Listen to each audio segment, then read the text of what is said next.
الحمد لله رب العالمين،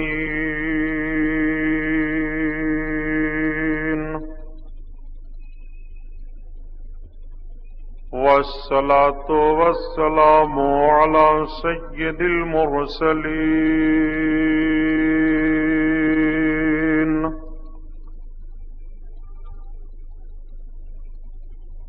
وعلى آله الطاهرين،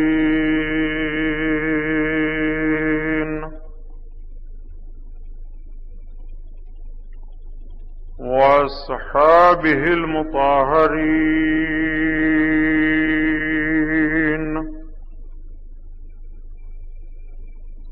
وابنه الغوث العازم الجيلاني محيي الدين،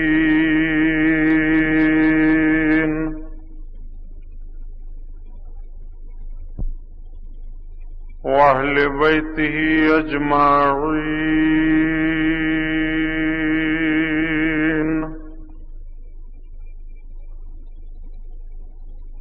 أعوذ بالله من الشيطان الرجيم.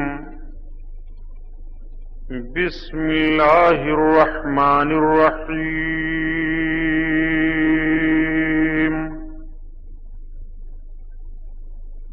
قال الله تعالى في القرآن العظيم والفرقان الحميد: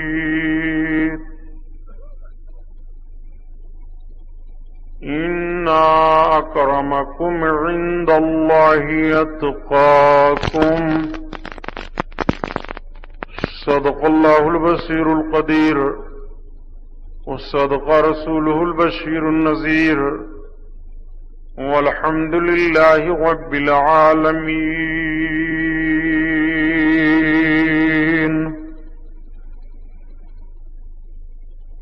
لائق صد احترام علماء اہل سنت، قابل قدر سامعین حضرات، آئیے ہم اور آپ سب سے پہلے اپنے اور ساری کائنات کے مرکز عقیدت حضور رحمت للعالمین، شفیع المذنبین، رسول گرامی وقار، محبوب پروردگار، دونوں عالم کے مالک و مختار حضور محمد الرسول اللہ صلی اللہ تعالی علیہ وسلم کے دربار پرانوار میں درود شریف کا نذرانہ پیش فرمائیں. پڑھیے بلند آواز سے: اللہم صلی علی سیدنا مولانا محمد معدن الجود والکرم، وعلی آلہ بارک وسلم. صلاۃ و سلام علیک یا رسول اللہ صلی اللہ تعالی علیہ وسلم. پورا مجمع خیر و برکت کے لیے اور درود شریف پڑھ لیجیے: اللہم صلی علی سیدنا مولانا محمد معدن الجود والکرم، وعلی آلہ بارک وسلم. صلاۃ و سلام علیک یا رسول اللہ صلی اللہ تعالی علیہ وسلم. حضرات گرامی، آج کا یہ عظیم الشان رحمت و نور میں ڈوبا ہوا روحانی جلسہ، جو حضور سرکار پیر پیرا میر میرا شاہ جیلا بڑے پیر دستگیر حضور غوث اعظم رضی اللہ تعالی عنہ کی طرف منسوب ہے، جس کا انعقاد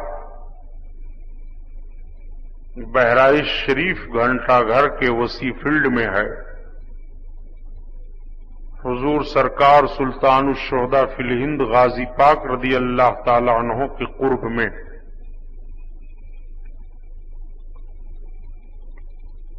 رب العزت اس محفل نور کو قبول فرمائے،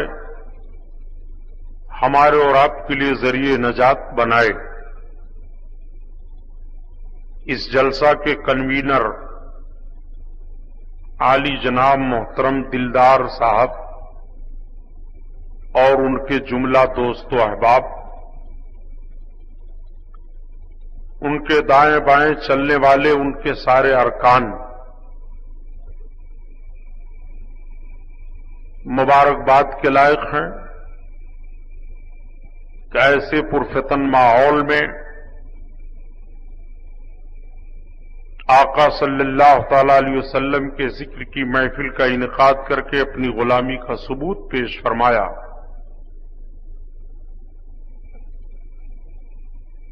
जनाबे मोहतरम दिलदार साहब और इनके तमाम साथियों ने उलमाए अहले सुन्नत को दावतें पेश की। आपने कल के इसी जलसा में उलमा के बयानात को सुना होगा। आज भी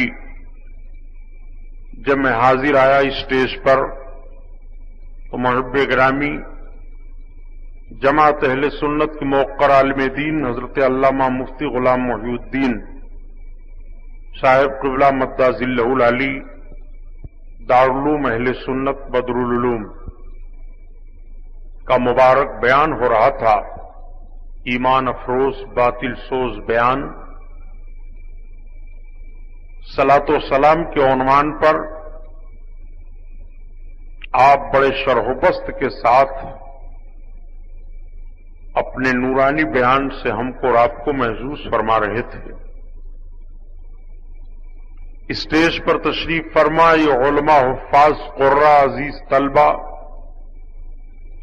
और खुसूसन सनदुल मुदर्रिसीन उस्ताजुल असातिज़ा हजरत अल्लामा मुफ्ती अब्दुल वहीद साहब क़िबला फाज़िल गिरामी मर्तबत हजरत अल्लामा मोहम्मद मुसाब खान साहब क़िबला और फ़िदाए सुन्नियत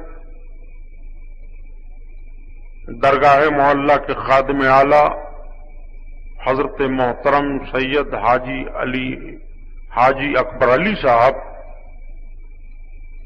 रब ताला इन हजरात के इल्म अमल से हमें और आपको मुस्तफीज फरमाए। मैं आप हजरात का बहुत थोड़ा सा वक्त लूंगा, घबराइए नहीं। हमारे मोहतरम दिलदार साहब वाकई इस जवान का नाम जिस तरह दिलदार है, ये दिलदार हैं। स्टेज पर मुझे ये बातें तो नहीं कहनी चाहिए कि नफ्स मोटा हो जाएगा, लेकिन बहराइच शरीफ के नौजवानों को मैं ये ज़हन और फिक्र देता हूं कि दिलदार साहब की तरह चंद नौजवान और दिलदार साहब के साथी बन जाएं तो इंशाअल्लाह ताला बहराइच शरीफ की सरजमीन पर अहले सुन्नत व जमात का काम बहुत अजीम ढंग से होगा। उलमाए अहले सुन्नत की दुआएं इन लोगों के साथ होंगी। सरकार गाजी पाक रदी अल्लाह ताला अन्हु के फैज़ व कमर करम को ये दारैन में पाएंगे अल्हम्दुलिल्लाह।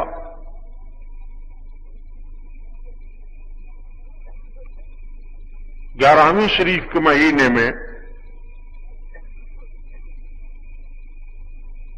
जनाबे दिलदार साहब ने यह मामूल बना लिया कि सरकार गौसे आजम के नाम की तरफ जलसे की निस्बत करते हुए इस महीने में जलसा घंटा घर में होना चाहिए।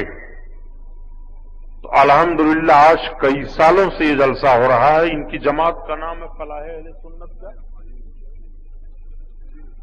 अंजुमन का नाम है फलाहे अहले सुन्नत। अल्लाह ताला दारैन के फलाह व बहबूद से इन हजरात को नवाजे। दुरूद शरीफ पढ़िए, फिर बात आगे बढ़ जाए। अल्लाहुम्मा सल्ली अला सय्यिदना मौलाना मुहम्मदिन मअदनिल जूद वल करम व अला आलिहि व बारिक वसल्लिम सलातो सलामन अलैका या हबीबल्लाह सल्लल्लाहु तआला अलैहि वसल्लम। निगाहे मर्द मोमिन से बदल जाती हैं तकदीरें, जो हो ज़ौक़े ईमा पैदा तो कट जाती हैं जंजीरें। न पूछ इन खिरका पोशों की इरादत हो तो देख इनको, यदे बैजा लिए बैठे हैं अपनी आस्तीनों में। आईने जवां मर्दा हक गोई वो बेबाकी, अल्लाह के शेरों को आती नहीं रोबाही। हजरात, हम और आप सरकार हुजूर सैयदना गाजी पाक रदी अल्लाह ताला अन्हु के कुर्ब में हैं। बहराइच शरीफ की सरजमीन सरकार गाजी पाक रदी अल्लाह ताला अन्हु के शहादत की जमीन है। आपका मज़ार पुरअनवार इसी शहर में है। हम और आप जियारत करते रहते हैं, लेकिन मैंने कई बार यह अर्ज किया और फिर अर्ज करता हूं कि सरकार गाजी पाक रदी अल्लाह ताला अन्हु की शहादत का पस मंजर आप देखें और गौर व फिक्र से कामले हालात का जायजा लें। तारीखी झरोखे में झांक करके आप तारीख की हकीकत पर नजर जमा करके गौर व फिक्र करें तो आज आपके कानों में ये सदा बहरहाल आएगी कि फितरतें आजाद हों और कुदरतें फिर साथ हों। बात बस इतनी सी है, मुस्लिम बन जाए कोई। सरकार गाजी पाक रदी अल्लाह ताला अन्हु की शहादत की तारीख 14 रजब है।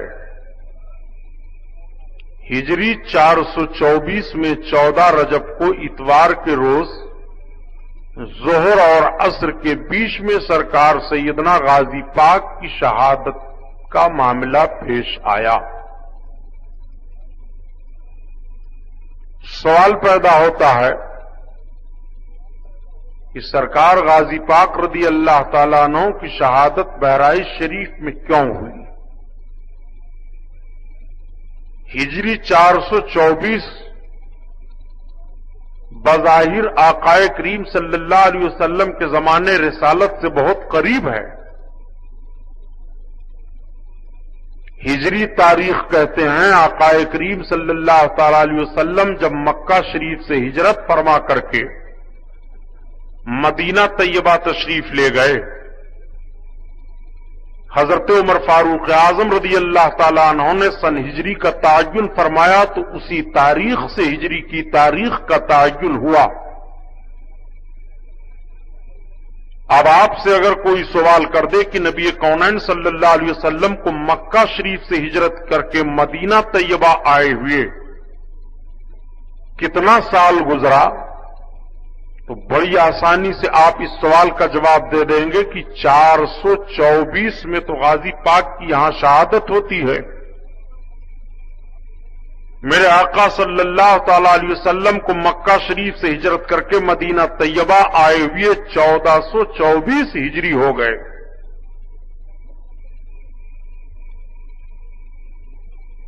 उस वक्त से सन हिजरी का ताजुल हुआ। इस एतबार से सरकार गाजी पाक की शहादत आप जोड़े तो कितने बरस हो गए आपको शहीद हुए। 1424 में से 424 निकालिए तो कितना बचा, जल्दी बोलो। 1000। सरकार गाजी पाक रदी अल्लाह ताला अन्हु को इस दुनिया से तशरीफ ले गए हुए शहादत का जाम पिए हुए 1000 बरस का अरसा गुजर गया। 1000 बरस में हिंदुस्तान की कितने तारीखें पलटी। भारत के नशेबो फराज को आप सामने रखें। 1000 बरस पहले के हालात को आप सामने रखें। 1000 बरस पहले इस हिंदुस्तान में तारीखी हालात का जायजा लेते हुए اپنے بزرگوں کے ماحول کو بھی دیکھتے ہوئے آپ اندازہ لگائیں. سرکار غازی پاک رضی اللہ تعالیٰ عنہ کے ماموں حضرت محمود غزنوی رضی اللہ تعالیٰ عنہ کہ پیر مرشد حضرت ابو الحسن خرقانی ہیں. اس دور کے یہ بزرگان دین ہیں. حضرت ابو الحسن خرقانی رضی اللہ تعالیٰ عنہ بڑے عظیم الشان بزرگ ہیں، لیکن یہ مسلکن حنفی تھے. حضرت ابو الحسن خرقانی رحمت اللہ تعالی علیہ مسلکن حنفی تھے. حضرت امام اعظم ابو حنیفہ کے مقلد تھے. حضرت محمود غزنوی رضی اللہ تعالیٰ عنہ بھی حضرت امام اعظم ابو حنیفہ کے مقلد تھے. اب یہیں سے بات ثابت ہو گئی کہ سرکار غازی پاک رضی اللہ تعالیٰ عنہ حضرت امام اعظم ابو حنیفہ رحمت اللہ تعالی علیہ کے مقلد تھے، حنفی تھے. جو بات میں آج آپ کے سامنے رکھ رہا ہوں ذمہ داری کے ساتھ، اس پر غور فرمائیے. تقریریں تو آپ حضرات بہت سنتے رہتے ہیں. ذرا غور کیجئے کہ حضرت غازی پاک رضی اللہ تعالی عنہ حنفی تھے، حضرت امام اعظم ابو حنیفہ کے مقلد تھے. سرکار غازی پاک رضی اللہ تعالیٰ عنہ کی پیدائش ہندوستان ہی میں ہوئی ہے. ہندوستان میں اجمیر شریف کی سرزمین پر آپ کی ولادت بسعادت ہوئی. آپ کی والد محترمہ کا نام بھی آپ حضرات جانتے ہیں، ستر معلہ ہے. آپ کے والد گرامی کا مزار شریف بارہ بنکی سترک چوراہے کے پورب جانب ہے. آپ کے والد گرامی کا نام حضرت محمد سالار ساہو ہے. آپ کئی جنگوں میں فتح حاصل کر کے آئے. فوج کے سپہ سالار تھے حضرت محمود غزنوی کے. حضرت محمود غزنوی نے آپ کے تقوی، طہارت، تقدس اور فتح و کامرانی بہادری کو ملاحظہ فرمایا تو اپنی بہن حضرت ستر معلہ کا نکاح آپ کے ساتھ کر دیا. سرکار غازی پاک رضی اللہ تعالیٰ عنہ کی ولادت بسعادت ہوئی تو بہت خوشیاں منائی گئیں. مورخوں نے یہاں تک تحریر کیا ہے کہ جب حضرت محمود غزنوی کو پتا چلا تو آپ 9 دسترخوان مٹھائیاں منگا کر کے اور اس کو لوگوں میں تقسیم کرواتے ہیں. سرکار غازی پاک کے والد گرامی نے بہت خیرات کیا. والدہ نے غریبوں اور فقیروں کو بہت خیرات کیا. کپڑے پہنائے، مٹھائیاں کھلائی گئیں، کھانے کا انتظام کیا گیا، خیرات تقسیم کی گئی. داد و دہش کا بہت دروازہ کھولا گیا. اس طرح سے سرکار غازی پاک کی ولادت پاک پر خوشی کا معاملہ سامنے آیا. بڑے لاڈ و پیار میں حضرت غازی پاک کی پرورش ہوتی ہے. سرکار غازی پاک ایسی منزل میں آئے کہ زمین پر چل رہے ہیں. زبان بڑی صاف ستھری ہے. اتالیق مقرر کر دیے جاتے ہیں، اساتذہ متعین کر دیے گئے تاکہ علم دین آپ کو دیا جائے. 7 برس کی عمر شریف ہوتے ہوتے سرکار غازی پاک علم دین بھی حاصل کر لیتے ہیں اور اس کے ساتھ ساتھ فن سپاہگری آپ حاصل کرنا شروع کر دیتے ہیں. فن سپاہگری میں جیسے گھوڑے پر تیز رفتار میں گھوڑا ہو، دوڑ کر کے چڑھنا، گھوڑے پر چڑھ کر کے دشمن کے مقابلے میں تلوار کیسے چلائی جاتی ہے یہ ہنر، تیر کیسے مارا جاتا ہے یہ ہنر، ہاتھ میں ڈھال لے کر کے دشمن کے تیر کو کیسے روکا جاتا ہے یہ ہنر، دشمن سامنے آ رہا اس کے سامنے مقابلہ کرنے کا طریقہ کون سا ہونا چاہیے یہ ہنر، یہ ساری باتیں سرکار غازی پاک کی عمر شریف جب 12 برس کی ہوتی ہے تو آپ مہارت حاصل کر لیتے ہیں. سرکار غازی پاک رضی اللہ تعالیٰ عنہ کو فوج کی کمانڈری دے دی گئی. سرکار غازی پاک فوج کے کمانڈر ہو گئے. کئی معاملوں میں آپ نے مرحلے کو سر کیا.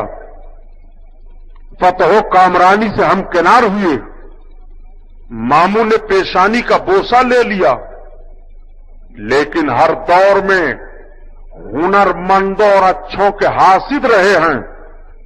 ہر دور میں باکمال لوگوں کے ساتھ حسد کا معاملہ پیش آیا ہے اور ہر باکمال باہنر کے پیچھے دشمنوں کی الغار ہو جاتی ہے. سرکار غازی پاک رضی اللہ تعالیٰ عنہ کو اس معاملے سے دو چار ہونا پڑا. دنیا کا کوئی ایسا فرد آپ لے لیں جس کے اندر کوئی ہنر ہو اس کے مخالف نہ ہو, جس کے اندر کوئی کامیابی ہو اس کے مخالف نہ ہو, جس کے اندر کوئی جوہر پایا جاتا ہو اس کے مخالف نہ ہو. اگر مخالف نہیں ہے تو اس کا مطلب اس کے اندر کوئی جوہر نہیں ہے. مخالفت کا پایا جانا اس بات کی دلیل ہے کہ اس کے اندر ضرور کوئی جوہر ہے. اور جن چیزوں پر اختلاف کیا جائے اس کا جائزہ لیا جائے. اگر کسی کے علم سے اختلاف کیا جاتا ہے تو پتا چلا کہ جس سے اختلاف کیا جا رہا ہے ضرور اس کے پاس علم ہے. کس کی دولت سے اختلاف ہو رہا ہے تو ضرور اس کے پاس دولت ہے. کسی کی طاقت سے اختلاف ہو رہا ہے تو ضرور اس کے پاس طاقت ہے. کسی کی سیاست سے اختلاف ہو رہا ہے تو ضرور اس کے پاس سیاست کا مادہ پایا جا رہا ہے. کسی کے اقتدار سے حسد کیا جا رہا ہے تو ضرور اقتدار کا جوہر اس کے اندر پایا جا رہا ہے. بہرحال جن چیزوں سے اختلاف کیا جائے پتہ یہ چلا کہ جس سے اختلاف کیا جا رہا ہے اس کے اندر یہ چیزیں چاہے کم پائی جائیں چاہے زیادہ پائی جائیں پائی جا رہی ہیں. اور جس کے اندر کوئی جوہر نہ ہو اس کا اختلاف کون کرے گا؟ سرکار غازی پاک رضی اللہ تعالیٰ عنہ سے بھی مخالف تھے لوگ. کیوں مخالف تھے؟ غزنی سلطنت کا تاجدار حضرت محمود غزنوی اپنے بھانجے کو بہت چاہ رہے ہیں. اتنی عزت دیتے ہیں کہ مسعود دربار میں آ گئے تو ماموں کھڑے ہو جا رہے ہیں. سلطنت کے تعلق سے کچھ مشورہ لیا جا رہا ہے تو مسعود کا مشورہ لیا جا رہا ہے. فوجوں کو بھیجنے کا معاملہ سامنے آ رہا ہے تو سرکار غازی پاک سے بغیر مشورہ لیے ہوئے فوجیں بھیجی نہیں جا رہی ہیں. سرکار غازی پاک سے ہر قدم پر مشورہ لیا جا رہا ہے. محمود غزنوی کو سب سے زیادہ دقت پیش آئی تھی کس معاملے میں معلوم ہے؟ سب سے زیادہ دقت ہندوستان کے تعلق سے پیش آئی تھی. جس محمود غزنوی پر الزام لگایا جاتا ہے کہ حضرت محمود غزنوی نے بھارت کو لوٹ لیا تھا اور بھارت کی ساری دولت کو محمود غزنوی لے کر کے چلے گئے تھے. میں عرض کرتا ہوں غلط ہے. جملہ بدلو, تاریخ کا جنازہ نہ نکالو. حضرت محمود غزنوی نے تو بھارت کو وہ دولت دے دی ہے کہ جہاں دولتیں نچھاور ہو رہی ہیں حضرت غازی پاک جیسی دولت اور بھارت کے لیے کیا ہوگی. حضرت محمود غزنوی چاہتے تو حضرت غازی پاک کو غزنی ہی میں رکھتے, لیکن یہ محمود غزنوی کا احسان ہے کہ اپنے لاڈلے بھانجے کو بھارت کے لیے دے دیا ہے. میرا مسعود بھارت میں رہے گا, خون کا نذرانہ پیش کر رہنا ہوگا تو رہے گا, تلوار کے جوہر سے رہنا ہوگا تو رہے گا, فیض و کرم کا دریا بہا کر رہنا ہوگا تو رہے گا, اپنے بہادری کا جوہر دکھا کر رہنا ہوگا تو رہے گا, داد و دہش کا خزانہ کھول کر رہنا ہوگا تو رہے گا, اور آج نہیں بلکہ قیامت تک رہے گا. وہ سرکار غازی پاک ہیں. کتنی بڑی دولت دے دی محمود غزنوی نے. محمود غزنوی لوٹ لے گئے بھارت کو. آپ ذرا نشیب و فراز کا جائزہ لیتے ہوئے تاریخ کا جنازہ نہ نکالیے. آج تاریخوں میں انٹرفیئر کیا جاتا ہے, تاریخوں کا جنازہ نکالا جاتا ہے. میں نے دہلی کی سرزمین پر ایک کانفرنس میں اس تاریخ کو بیان کیا تو ایک صاحب کہنے لگے کہ مولانا صاحب آپ تو ہندوستان کو پنجاب بنانا چاہتے ہیں. ہم نے کہا نہیں, ہندوستان پنجاب نہیں بنے گا, پنجاب بنانے والے بناتے رہیں اپنا انجاب پنجاب. میں جو بات کہہ رہا ہوں تاریخ کے آئینے میں کہہ رہا ہوں. सरकार गाजी पाक के मामू हजरत महमूद गजनवी की तारीफ इस बुनियाद पर नहीं कर रहा हूं कि वो हिंदुस्तान आए थे, इस बुनियाद पर तारीफ के लिए जबानें खुल रही हैं कि महमूद गजनवी ने सबसे ज्यादा बड़ा हमला सोमनाथ के किले पर किया था। और सोमनाथ के किले पर हजरत महमूद गजनवी का हमला किस बुनियाद पर हुआ, क्यों हमला किया गया? क्या उनको गजनी काफी नहीं था हुकूमत करने के लिए? क्या उनके पास सल्तनत के लिए जमीन नहीं थी? क्या उनके पास इतनी जमीन नहीं थी कि वो हुकूमत करते? और अगर महमूद गजनवी फतह कामरानी गाड़ का झंडा गाड़ दिए थे हिंदुस्तान में, तो फिर महमूद गजनवी को हिंदुस्तान से जाना नहीं चाहिए। हिंदुस्तान से वो गए क्यों? हिंदुस्तान से उनको जौहर दौलत का लेकर के जाना था। नहीं, बल्कि आप तारीख का जायजा लीजिए। 388 कन्याओं की आबरू सोमनाथ के किला में हर दिन लूटी जा रही थी। उनकी आबरू पर हर रोज हमला किया जा रहा था। और जब चीख पड़ी थी वो कन्याएं, ये जमीन कांप रही थी और सोमनाथ का किला हिल रहा था, तो आवाज दी गई थी उस इस्लामी बहादुर को, जिस इस्लामी बहादुर ने अपने तकद्दुसाना माहौल से भारत की सरजमीन पर इस बात को पाक किया था और जहना फिक्र दे दिया था कि भारत की सरजमीन पर कन्याएं अब आबरूमंदाना जीवन बिताएंगी, किसी के जुल्म शिकार में रह करके अपने इस्मत का सौदा नहीं करेंगी। आप जरा इस तारीख का जायजा क्यों नहीं लेते हैं? महमूद गजनवी ने 16 बार हमला किया था और 17वीं बार में हजरत महमूद गजनवी को सोमनाथ के किला पर फतह मिली थी। आज कुछ लोग जब कह दिया करते हैं तो मुसलमान तो पसपा नजर आते हैं। मुसलमानों के लिए तो हर तरफ तबाही और बर्बादी है। मुसलमानों के लिए न कल तबाही थी न आज तबाही है। आप कहेंगे सुबहानी साहब, अभी माजी करीब में बगदाद की सरजमीन पर अमेरिका का जुल्म हुआ। आज भी अमेरिका की फौजें अपने जुल्म और बर्बरियत की बुनियाद पर बगदाद की सरजमीन पर घूम रही हैं। बगदाद के बच्चे चीख रहे हैं। बगदाद की जनता मुजाहरा करते हुए सड़कों पर निकल आती है। बगदाद में आज भी मस्जिदों की पामालियां की जा रही हैं। मज़ारात के मुजावरों को आज भी कत्ल किया जा रहा है। और आप कह रहे हैं कि मुसलमान पसपा नहीं है। जी नहीं, न मुसलमान कल पसपा थे, न आज पसपा है। न मुसलमान कल तबाह थे, न आज तबाह हैं।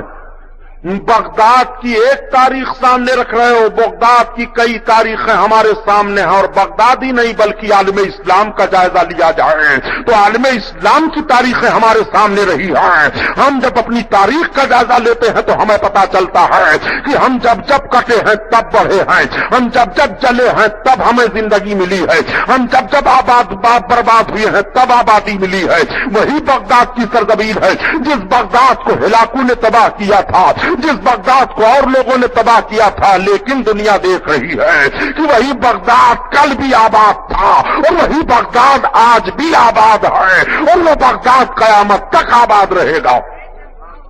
और सुनो, एक बार दो बार की बुनियाद पर मुसलमान अपने आप को अगर महसूस कर ले हम तबाह हो गए। महमूद गजनवी को 16 बार शिकस्त हो गई थी। क्या 16 बार की शिकस्त में वो बददिल हो गए थे कि हम हक पर नहीं हैं? क्या वो बददिल हुए थे, मायूस हुए थे कि अल्लाह हमारे साथ नहीं है? क्या महमूद गजनवी के ज़हन फिक्र में बात आई थी कलमा पढ़ने वाले हम हैं, माबूदाने बातिल के खिलाफ तलवारें चलाने वाले हम हैं, लेकिन रब की नुसरत हमें हासिल नहीं है? क्या उनके ज़हन फिक्र में बात आई थी? नहीं। महमूद गजनवी का ये ईमान व अकीदा था, आज नहीं तो कल जरूर हमें फतह कामरानी मिलेगी और रब ताला अपने हक बंदों को कभी भी मायूस नहीं करेगा और बातिल के सामने रुसवा नहीं करेगा। हजरत महमूद गजनवी ने 16 बार हमला किया था। और ये 16 बार हमला करने का जोशो जज्बा कैसे पैदा हुआ था? उलमा मौजूद हैं, तलबा मौजूद हैं, इनसे तारीख पूछो। हजरत अल्लामा इस्माइल हक्की रहमतुल्लाह ताला अलैह अपनी तफसीर रूहुल बयान में तहरीर फरमाते हैं, एक मर्तबा महमूद गजनवी बैठे हुए थे। पहाड़ है, एक चींटी जमीन से पहाड़ पर चढ़ रही है, गिर पड़ती है। फिर दोबारा चढ़ती है, थोड़ी दूर जाती है, फिर गिर पड़ती है, फिर तीसरी बार चढ़ती है, थोड़ी दूर और जाती है, फिर गिर पड़ती है। इस तरह वो 16 बार गिर पड़ी और 17वें बार वो लर्जा खा करके गिर जाती है चींटी, मगर हिम्मत नहीं हारती है, थोड़ा थोड़ा वो रास्ता तय करती है, फिर अपने मकसद को हासिल कर लेती है। तो मैं तो इंसान हूं, अशरफुल मखलूकात हूं, मैं किसी मामले में कोशिश करूं तो क्यों नहीं कामयाब हूंगा।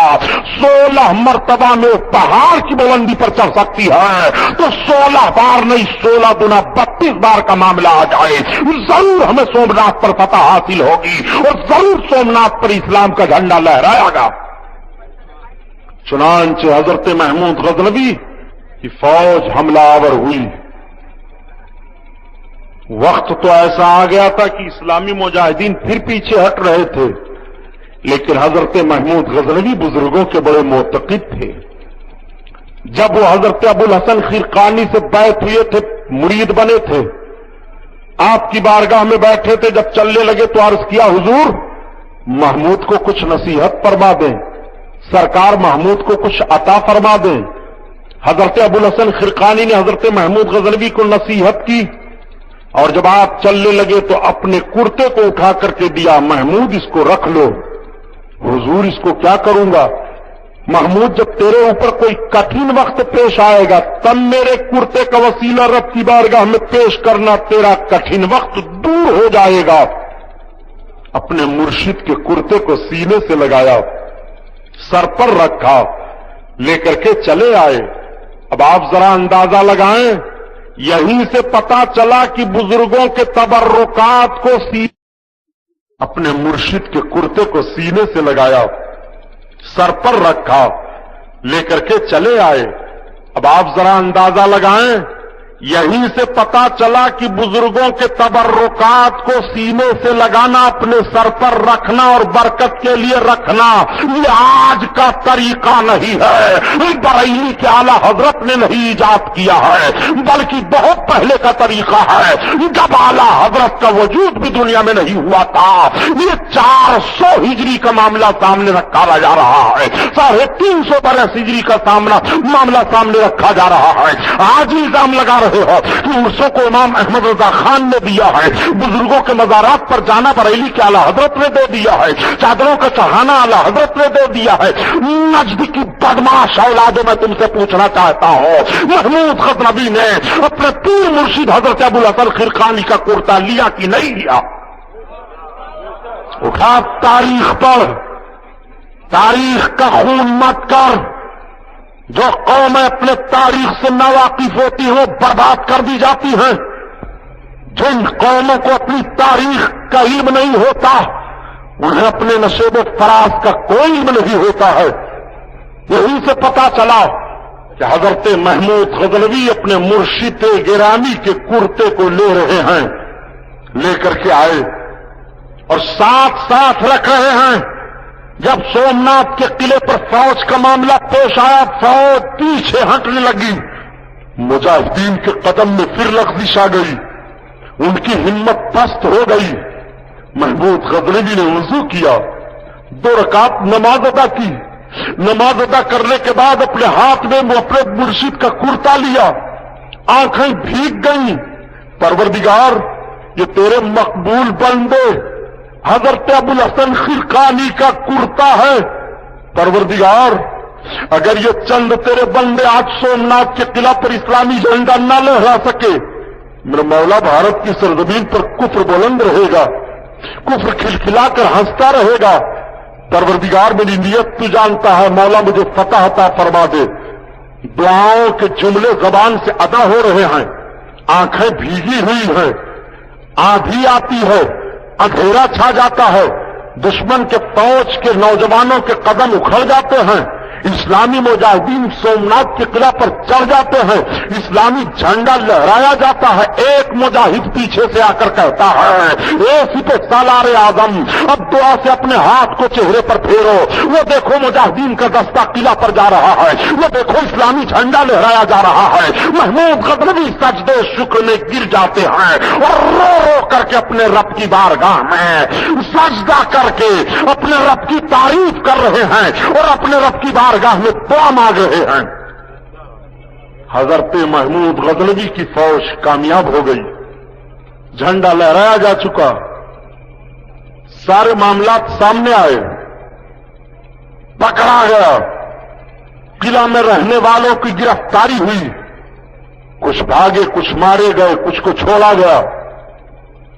لیکن ذرا دیکھو, حضرت محمود غزنوی رات کا سناٹا ہوا, فوج لگی ہوئی ہے, قلعہ کا معاملہ سامنے ہے, آنکھیں بند ہو جاتی ہیں. مرشد گرامی کی خواب میں زیارت ہو گئی, مرشد گرامی کو سلام عرض کیا. حضرت ابوالحسن خرقانی فرماتے, محمود تو نے تو میرے کرتے کی آبرو لوٹ لی, چونک پڑے. میرے آقا آپ کے لباس سے تو رب تعالیٰ نے مجھے فتح عطا فرما دیا, سومناتھ کا قلعہ میں نے فتح کر لیا. آپ فرماتے, محمود اگر تو دعا مانگ لیتا کہ سومناتھ کے سارے مشرکین اسلام قبول کر لیں تو رب تعالیٰ میرے کرتے کے وسیلے سے ان سب کو اسلام کی دولت عطا فرما دیتا. آپ ذرا غور فرمائیں, بزرگوں کے تبرکات میں کتنی برکتیں ہیں. بہرحال قلعہ کا معاملے سامنے آیا. جب سومناتھ کا قلعہ فتح ہوا تو آپ کو معلوم ہے جس بہرائچ کی سرزمین پر آج کفر کھلکھلا کر کے ہنس رہا ہے, سرکار غازی پاک رضی اللہ تعالیٰ عنہ بھی سومناتھ کی فتح میں شریک تھے.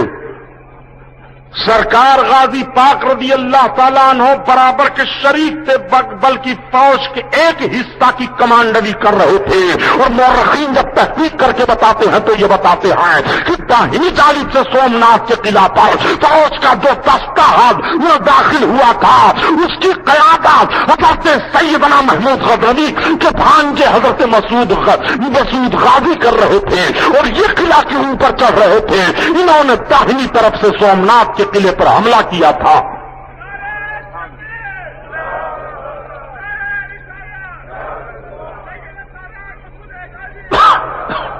وہ سرکار غازی پاک ہیں. قلعہ فتح ہوا, مال غنیمت سمیٹا گیا. سومناتھ کے قلعے کا سب سے بڑا بت سامنے لایا گیا. جب سب سے بڑا بت سامنے لایا جاتا تو معلوم ہے سومناتھ کتنا بڑا قلعہ تھا اور کتنا بڑا بت اس میں تھا. حضرت مفتی عبدالوحید صاحب قبلہ سے پوچھو, یہ علماء بیٹھے ہیں. حضرت شیخ سعدی رحمت اللہ تعالی علیہ اسی دور کے بزرگ ہیں. حضرت شیخ سعدی رحمت اللہ علیہ اپنی کتاب دوستاں کے 8ویں باب میں بیان فرماتے ہیں وہ سومناتھ کا قلعہ دیکھنے گئے تھے اور کس انداز سے اس میں تھے دیکھ کر کے اور کیا کیا انہوں نے دیکھا تھا, سب حضرت شیخ سعدی نے بیان فرمایا. دوستاں کے 8ویں باب میں پڑھ ڈالو. بڑا بت سامنے لایا گیا, معاملہ پیش آیا, اس کو کیا کیا جائے, توڑ دیا جائے. کچھ پجاری سامنے آئے, کہا مہاراج آپ نے قلعہ کو فتح کر لیا, آپ مسلمان ہیں, ہم لوگوں نے سنا ہے مسلمان بڑے دیانتدار ہوتے ہیں. کہا الحمدللہ. کہا تو ایسا کیجئے کہ آپ نے فتح تو حاصل کر لیا, آپ اس بت کو نہ توڑیں, ہمیں دے دیں. حضرت محمود غزنوی نے فرمایا میں مشورہ کر لوں. کچھ لوگوں سے مشورہ کیا گیا تو ایسے مشورہ دینے والے تھے کہ سلطان جب یہ لوگ اس بت کے عوض میں تمام ہیرے جواہرات سونے چاندی دینے کے لیے تیار ہیں تو دے دیجئے ان کو بت. حضرت محمود غزنوی نے کہا ٹھہرو, میں مسعود کو بلاتا ہوں. حضرت مسعود غازی رضی اللہ تعالیٰ عنہ کو آپ نے اپنے خیمے میں بلایا. مسعود ایک بات یہ بتاؤ, سومناتھ کا قلعہ تو فتح ہو گیا, سب سے بڑا بت نکالا گیا ہے, مال غنیمت میں آیا ہے. کچھ لوگ کہہ رہے ہیں کہ اس کے عوض میں سونا چاندی دینے کے لیے ہیرے جواہرات جب تیار ہیں یہاں کے لوگ تو بت انہیں دے دیا جائے. آپ کیا کہتے ہو, بت دے دیا جائے کہ توڑ دیا جائے؟ تو سرکار غازی پاک کا جملہ ملاحظہ فرمائیے. یہی وہ سرکار غازی پاک ہیں جس غازی پاک کے تعلق سے بھارت کی حکومت بھی نگاہ گڑاتی رہتی ہے हिंदुस्तान में हुकूमत में मामला जारी रखने वालों, जिस भी शोबे में और विभाग में हो, खुदा की कसम ये वो सरकार गाजी पाक है कि अगर जर्रा बराबर दिल में कजी रख करके इनकी चौखट की तरफ बढ़े और करवट लिया गाजी पाक ने, तो न तुम्हारी दुनिया सलामत रहेगी न तुम सलामत रहोगे। ये वो सरकार गाजी पाक का रौजा है। बाबरी मस्जिद का मामला नहीं है। मस्जिदें तो बहुत भारत में शहीद की गई है, तामीर की गई है। ये गाजी पाक का रौजा है। रौजा बैतुल्लाह और वली अल्लाह में बड़ा फर्क होता है। उलमा मौजूद है, इनसे पूछो। बैतुल्लाह से उलझने वालों को तो मोहलत दे दी गई है। मिन जान बिल्ला बैतुल्लाह तबाह करने वाले तो फुर्सत में रहे हैं कुछ रोज तक के लिए। ये तारीख रही है। लेकिन वली अल्लाह से टकराने वाला मिनट भर भी सलामत नहीं रखा गया है। ये भी तारीख रही है। खाने काबा में 360 बुत रहे, उन्हें फुर्सत मिलती रही, लेकिन वही नमरूद हजरत इब्राहिम अलैहिस्सलाम से टकराया है, बर्बाद कर दिया गया। फिरौन टकराया, हजरत मूसा से बर्बाद कर दिया गया। और जब कुफारान मक्का रब के महबूब से टकरा रहे हैं तो बर्बाद कर दिए जा रहे हैं और बैतुल्लाह भी को साफ कर दिया जा रहा है। बैतुल्लाह का मामला अलग होता है, वली अल्लाह का मामला अलग होता है। इस बात को जहन में रखना। मुसलमान को मार डालोगे ये तुम्हारे अंदर जौहर है, लेकिन मुसलमानों में जो वली अल्लाह हैं उनसे निगाहें मिलाने के लिए तुम्हें सोचना पड़ेगा। बहुत जिम्मेदारी के साथ बोल रहा हूं। तारीख का ये वरक इसलिए सामने रख रहा हूं कि आए दिन अखबारों में बहराइच गाजी पाक के ताल्लुक से बातें पढ़ने को मिलती हैं। विश्व हिंदू परिषद, बजरंग दल, आरएसएस के गंदा जहनफिक रखने वाले लोग जो मुल्क में सिर्फ फिरका वाराना फसाद का माहौल बर्पा करना चाहते हैं। हुकूमत हिंद भी गौर व फिक्र से यह तय कर चुकी है कि ये सब फिरका वाराना माहौल पैदा करने वाली जमातें हैं। ये जमातें जो रश्म और मुल्लों के खिलाफ बोला करती हैं, अल्लाह के मुकद्दस वलियों के खिलाफ बोला करती हैं। जब ये वली अल्लाह के वही खाह नहीं हो रहे हैं, उनके मुतक़िद नहीं हो रहे हैं, तो हिंदुस्तान के ये फलाह व बहबूद के लिए कभी भी अपने कदम को आगे नहीं बढ़ा सकते हैं। सुनो, ये दीनी जलसा है। तारीख का झरोखा इसलिए आपके सामने कर रहा हूं कि झांक करके देखो। हजरत महमूद गजनवी ने कितना अच्छा जुमला इरशाद फरमाया। बेटा मसूद, मैं तुमसे राय ले रहा हूं। मामू जान के सामने आप अर्ज करते, मामू जान आपको इख्तियार है, आप सुल्तान हो, हुकूमत आपकी है, फौज आपकी है, ये सारे लश्करी आपके हैं। आप जो फैसला कर दें हम बसरो चश्म कबूल करने के लिए तैयार हैं। लेकिन आपके बाद तारीख मरतब की जाएगी। इंसान मर जाता है, तारीख जिंदा रहती है। कौमें मर जाती हैं, तारीख जिंदा रहती है। हालात खत्म हो जाते हैं, तारीख जिंदा रहती है। माहौल खत्म हो जाता है, तारीख जिंदा रहती है। आबादियां खत्म हो जाती हैं, तारीख जिंदा रहती है। शहर के शहर तबाह हो जाते हैं, तारीख जिंदा रहती है। मामू जान, जब तारीख मुरत्तब होगी तो आपकी 2 तारीख मुरत्तब होगी। अगर आपने हीरे जवाहर सोने चांदी के एवज में इस बुत को छोड़ दिया तो तारीख मुरत्तब की जाएगी। महमूद गजनवी हिंदुस्तान में बुत फरोश आया था, और अगर आपने इसे तोड़ दिया तो तारीख मुरत्तब की जाएगी कि महमूद गजनवी हिंदुस्तान में बुत शिकन आया था। ये बुत शिकन बनना चाहते हो तो आपको इख्तियार है, और बुत फरोश बनना चाहते हो तो आपको इख्तियार है। इतना सुनना था कि हजरत महमूद गजनवी अपनी तलवार को फजा में लहराया और लहराते हुए मारा बुत की गर्दन पर, बुत टूट पड़ा और फरमाया, मसूद, महमूद दुनिया से बुत शिकन बन करके जाना चाहता है, बुत फरोश बन करके नहीं जाना चाहता है।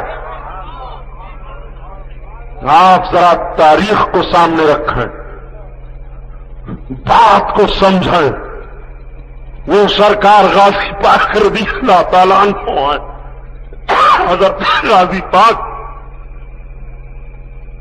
کے لیے یہ طے ہوا. کچھ لوگوں نے دیکھا کہ اگر محمود غزنوی کے قرب میں اسی طرح سے رہے تو سلطنت غزنی کے یہی مالک نہ بن جائیں تو ہم لوگوں کے لیے دقت ہو جائے. مشورہ دینے لگے. حضرت محمود غزنوی نے سمجھ لیا. ارشاد فرمایا بیٹا ادھر آؤ, تمہیں ہندوستان کی ذمہ داری دی جاتی ہے, ہندوستان میں رہو, اپنی ماں کے پاس چلے جاؤ. سرکار غازی پاک رضی اللہ تعالیٰ انہوں نے منظور فرما لیا. سمجھ گئے آپ امام جان حاسدوں کی بنیاد پر اس طرح سے مجھے اچھا مشورہ دے رہے ہیں. فوجیں دی گئیں, فوج کا دستہ دیا گیا. سرکار غازی پاک دلی ہوتے ہوئے آ رہے ہیں. دلی کو آپ نے فتح کر لیا. چند جھڑپیں ہی وہاں کے راجاؤں سے. دلی آپ کے قبضہ و اختیار میں ہے. لوگوں نے عرض کیا حضور آپ یہیں رہیں. آپ نے فرمایا نہیں, میری منزل اور ہے. قنوج ہوتے ہوئے سرکار غازی پاک بڑھ رہے ہیں آگے. راستے میں کئی مارکے سامنے آئے. لوگ جب کہتے ہیں کہ محمود غزنوی بھارت کو لوٹ لے گئے, محمود غزنوی کے بھانجے حضرت مسعود غازی کو دیکھو. قنوج سے چلتے ہوئے جب آپ راستے میں پاؤں ڈالتے ہیں, لشکریوں نے کہا حضور ہمارے پاس کھانے پینے کا سامان کچھ گھٹ رہا ہے.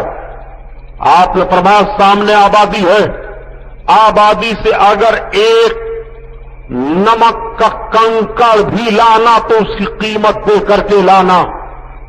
آبادی والوں کو جب پتا چلا کہ محمود غزنوی کے بھانجے مسعود غازی کی فوج جا رہی ہے, حکمراں طبقہ کے لوگ ہیں, فتح کامرانی نہیں مل چکی ہے, تو ڈر گئے کہ فتح پانے کے بعد آبادیاں جلا دی جاتی ہیں, لوگوں کو قتل کیا جاتا ہے. لیکن جب انہوں نے یہ سنا کہ عام معافی کا اعلان کر دیا گیا ہے, جس کے گھر کا چراغ جل رہا ہے جلتا رہے گا, جس کا دروازہ کھلا ہے کھلا رہے گا, جو آتا جاتا ہے آتا جاتا رہے گا, کسی پر کوئی تلوار نہیں اٹھا سکتا ہے, کسی بوڑھے کو قتل نہیں کر سکتا ہے, کسی جوان کے سامنے نگاہ نہیں ملا سکتا ہے, کسی کی بہو بیٹی کو دیکھ نہیں سکتا ہے, ساری پابندیاں لگی ہوئی ہیں, تو آبادی کے لوگ نذرانے کے طور پر کھانے پینے کی چیزیں لا رہے ہیں. سرکار غازی پاک نے ارشاد فرمایا کہ رفت کا سامان جو رکھ رہا ہے اس سے کہہ دو ان سارے سامانوں کا جائزہ لے کر کے اس کی قیمت ادا کر دی جائے. لوگوں نے عرض کیا مہاراج ہم قیمت نہیں لیں گے. حضرت غازی پاک نے فرمایا ہم بغیر قیمت کے تمہارے کھانے پینے کی چیز نہیں لیں گے. جس نے بغیر قیمت کے کھانے پینے کی چیز نہ لی ہو, یہ الزام لگاتے ہو کہ بھارت کو لوٹ لیا انہوں نے. بھارت کو لوٹا ہوتا تو بھارت کے سونا کی چڑیا بن کر کے تمہیں نہ ملتا. بھارت کو لوٹا ہوتا تو آج تم بھارت میں اتنے آزادی کے ساتھ نہ رہتے. بھارت کو سونے کا چڑیا انہی بزرگوں نے بنایا ہے. بھارت کے ماتھے کے سیدور کو انہی بزرگوں نے سنبھالا ہے. بھارت کی آبرو کو اپنے خون کو دے کر کے انہی بزرگوں نے بچایا ہے. ہماری داستان تک بھی نہ ہوگی داستانوں میں. ہم بڑے مجرم دکھائی دے رہے ہیں, ہم وطن کے وفادار نہیں ہیں. آپ ذرا غور فرمائیے حق میں ہم نے کتنی وفاداری پیش کی ہے. سرکار غازی پاک رضی اللہ تعالیٰ عنہ بہرائچ شریف کی سرزمین پر تشریف فرما ہو گئے. سرکار غازی پاک نے اپنے زندگی کا تقدس کیسا پیش کیا ذرا اندازہ لگائیں. سرکار غازی پاک پر جب راجاؤں کی رانیاں کی نگاہیں پڑتی ہیں اور ان لوگوں نے دیکھنا چاہا کہ دیکھا جائے, سنا گیا ہے کہ اسلامی لشکر کا سپہ سالار صرف ابھی 14-15 سال کا لگ رہا ہے اور ایسا بچہ ہو کر کے اسلامی فوج کی قیادت کر رہا ہے. جب رات کے سناٹے میں جائزہ لیا جاتا ہے تو دیکھنے کے بعد دنیا کہہ رہی ہے, رات کی تاریکی میں دیکھا جائے تو یہ جوان بہت بڑا عابد دکھائی دے رہا ہے اور دن کے اجالے میں دیکھا جائے تو بہت بڑا مجاہد دکھائی دے رہا ہے. جب میدان جنگ میں غازی پاک ہوتے ہیں تو ہاتھ میں تلوار ہوتی ہے اور جب خیمے کے اندر ہوتے ہیں تو ہاتھ میں قرآن ہوتا ہے. میدان جنگ میں ہوتے ہیں تو ہاتھ میں تلوار ہوتی ہے اور جب رات کا سناٹا ہوتا ہے تو جوان کا سر سجدہ میں ہوتا ہے اور آواز آ رہی ہے کہ سورت میں نصارہ تو تمدن میں ہنود اور یہ مسلمان ہیں جنہیں دیکھ کے شرمائے یہود. یہ تو سید بھی ہو, مرزا بھی ہو, افغان بھی ہو, تم سبھی کچھ ہو, بتاؤ مسلمان بھی ہو. وہ سرکار غازی پاک ہیں दिन के उजाले में मैदान में देखो तो मुजाहिद आजम हैं, रात के सन्नाटे में देखो तो आबिद आजम हैं।